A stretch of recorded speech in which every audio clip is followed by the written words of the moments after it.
Because you sat down for a while, can we all stretch and say, thank God I made it? Stand up and say, thank God I made it. So that you'll be a bit, you'll be awakened a bit to listen to this short term. Okay, so I'm not a person living with cerebral palsy.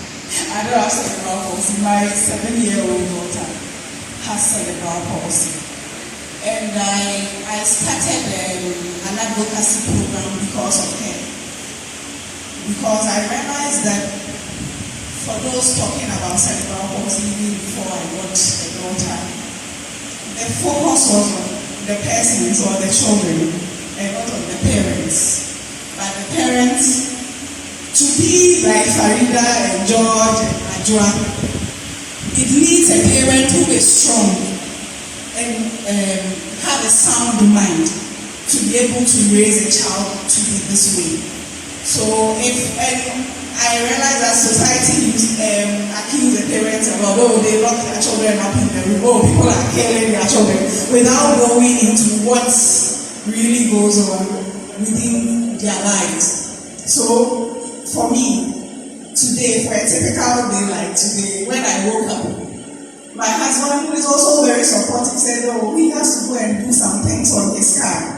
And I have 3 children. My daughter is only the first one. I have 2 after her. So when I woke up, I had to bath her. And bathing her alone is a lot. Then I bath the other 2 and dress them and make sure I do a little bit of physio with her.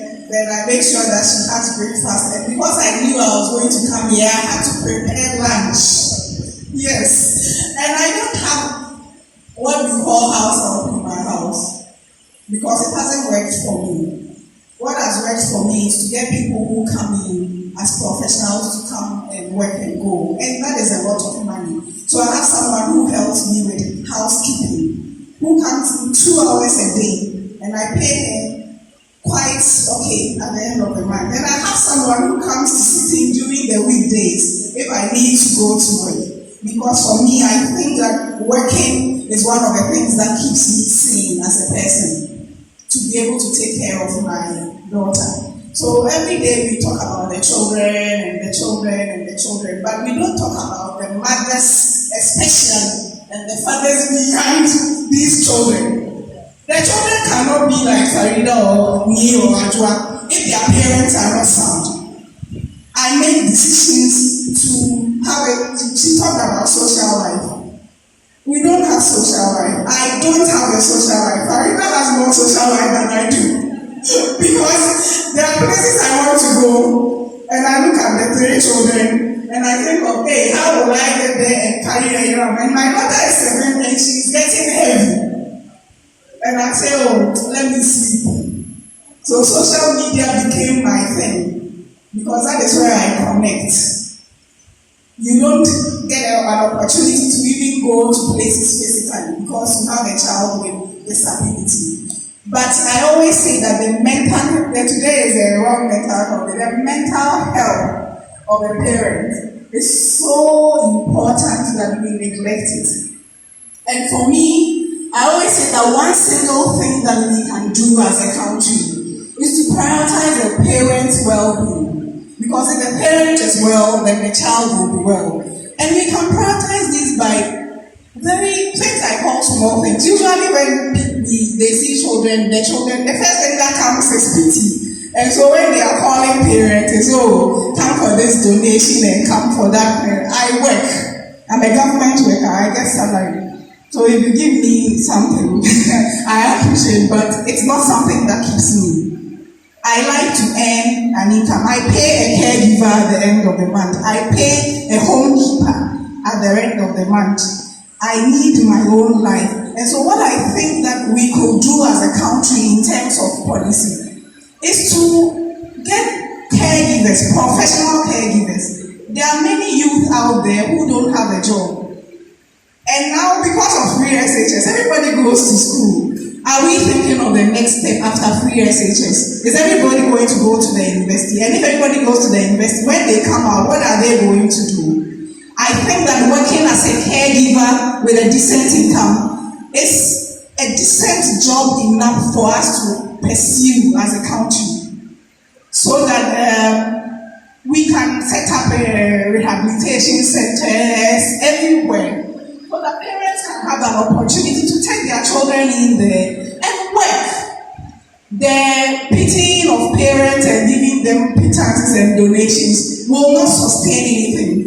Because when it's finished, when the bag of rice and the bag of diapers get finished, we will not come to your door and come and knock. We want to work and be able to buy this. And like Farida talked about inclusive education, we are not able to tap into the potentials of these children because they are not in school. I have had my daughter rejected by many private schools, some Christians, because she has cerebral palsy. Yet we are Christians, we are religious. My daughter goes to a government school now because I am able to talk and advocate, and I'm a journalist and I'll go and write about it. So people kind of look at it and then accept for her to be there. But it shouldn't be that for me alone. It should be for every parent to be able to put their child in a facility that is suitable for these parents to be able to work. I went to train as a psychologist because of these things, because I deal with a lot of parents. And they come in and you see that their mental health is not there. It's not right. They are depressed. They are anxious. They are always thinking about the future. They don't even have the right mindset to be able to take their children to the next step.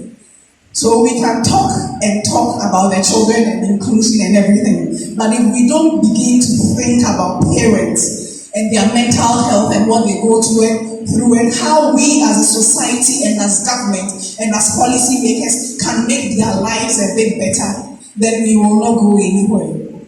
I am glad that I was able to make it here today to say that as we think about children and adults with cerebral palsy, and Farida's point is very interesting for me because my daughter is going to grow, and for me she has been a trailblazer for me. I've told her 1,000 times. I knew her before I even got married because I was reporting for an organization called Share. So I used to see her, but I had never gotten close till I got the diagnosis that my daughter has cerebral palsy. And I remembered that I've heard that word before, and there's someone who is called Farida. Then I went to YouTube and started looking at her videos, her interview with KSM, and all those things, and how her mother talked about how she trained her. Then I went to Share to find me and ask their questions. And that is why I made the decision to share my stories. That is why I authored my book called The Unexpected, to let the world know that this happens. And it is important that as people, we plan for these things. No one wants to have a child with disability, but it happens. And as a society, there is a need for us to plan. Should we have children with disabilities? What do we do? How do we get everybody around the table to support these children? That is the only way that we will go ahead. And as she said, as Farida said, doing research about adults with cerebral palsy will help me when my daughter gets there, so that we will have a trail that is already paved for me to go through. Thank you very much. Thank you, Hannah. I think we've met a lot. That is motivating.